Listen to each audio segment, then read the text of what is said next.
Le Mans Ultimate just released a new DLC. I think we can pretty much call this the Italian Tifosi DLC because we not only have Imola added to the game, we also have the Lamborghini Iron Lynx, which I'm looking forward to test right now in Le Mans Ultimate. Let's get into it. Now, this is my very first time actually trying this, and I want to give you my first reactions of it. Now, this Lamborghini, in real life, I absolutely love this car. I just went to Le Mans. It was one of my favorite cars to photograph because of the taillights of the car, and also it was just one of my favorite cars to watch go by because it sounded so good. Now I'm excited to try this out in Le Mans Ultimate, also on a new track. Now of course we have very cold tires right here on the first lap. Now I don't know how different from any of the other hypercars it'll be.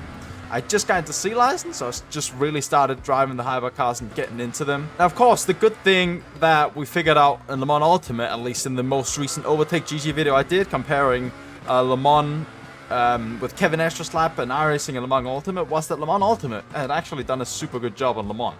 So I'm expecting nothing less on Imola. I have a huge skill issue in terms of driving right now, but hey, that's irrelevant.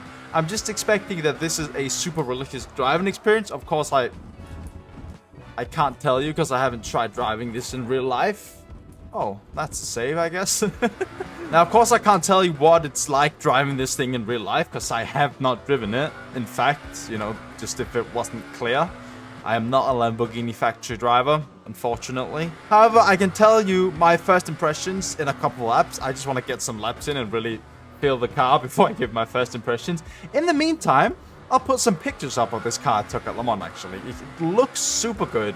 Not only the rear lights actually look super good, but also the front lights is something that looks super good in my opinion. And on top of that, as I just mentioned, the sound of this car in real life from the outside, from the trackside view, is super good. It was actually one thing I was really surprised about going to Le Mans is how enjoyable it was to watch the Lamborghini drive around in circles. On top of that, I actually got a really nice Lamborghini poster from Le Mans that's actually hanging on the wall right behind me. I'll put a little video up on it. Super nice poster, actually. As I've already expressed, I think this car looks super good. So I'm really happy about that. Of course, the Lambo isn't the only thing they actually added in this update. They also added, of course, Imola, and then they also added the new Peugeot from 2024, the one with the rear wing. Which I haven't tried, but I've heard that the new and updated Peugeot wasn't very different to the old one. Of course, it does have the new setting with the rear wing angle, which it didn't have before because it didn't have a rear wing. And I heard it was maybe a little bit more actually on the sketchy side of it, but I haven't tried it, but I'm not going to try it probably. This car though, I kind of want to try and drive in some races and see if we can get some pace out of it, because I've already expressed my love for it. Now let me give it a couple more laps and sort of give you my first impressions of how this thing handles compared to some of the other hypercars. Let's see here, down into the first corner. We're still on somewhat cold tires, so we need to brake a little bit early to make sure we just make the corner. Taking the two curves, need to be careful that we don't do the same as last lap here. Oh. Going down into the first corner. Oh my god, I just got on the grass in the entry. That cannot be good because we slightly missed the braking point.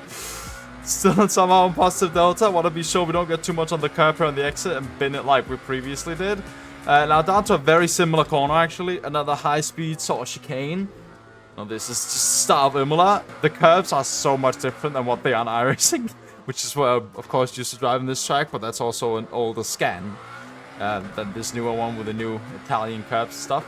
Now, overall, I really like Imola in general. It has super good flow, and I think it's super cool to have it in Le Mans Ultimate as well.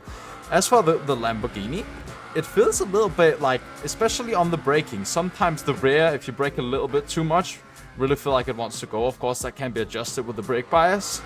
On top of that, on throttle, it also feels, if you're a little bit too aggressive, it really wants to slide on you. So actually, it feels like a little bit of a slidey car. Like, look at that.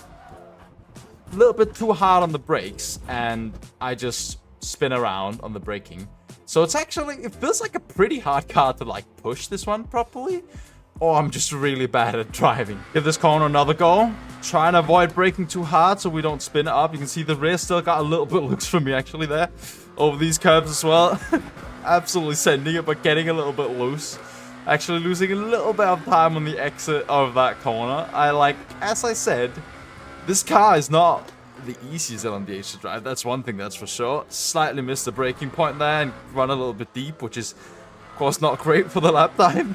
But yeah, like, you've got to be a little bit careful with this car for, like, compared to, like, maybe the Ferrari or something, which feels relatively easy compared to this one, at least on first impressions.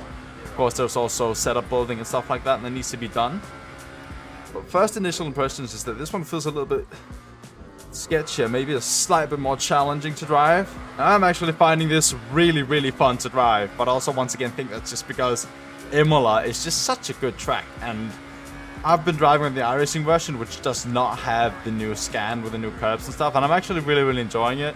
Props to LMU for this. I can't wait to see what their next updates might bring, because I know that this one won't be the last one that they're bringing. So I'm looking forward to see what they might bring. I do hope that you enjoyed this quick look at the new update, and I'll see you on the next one. Bye!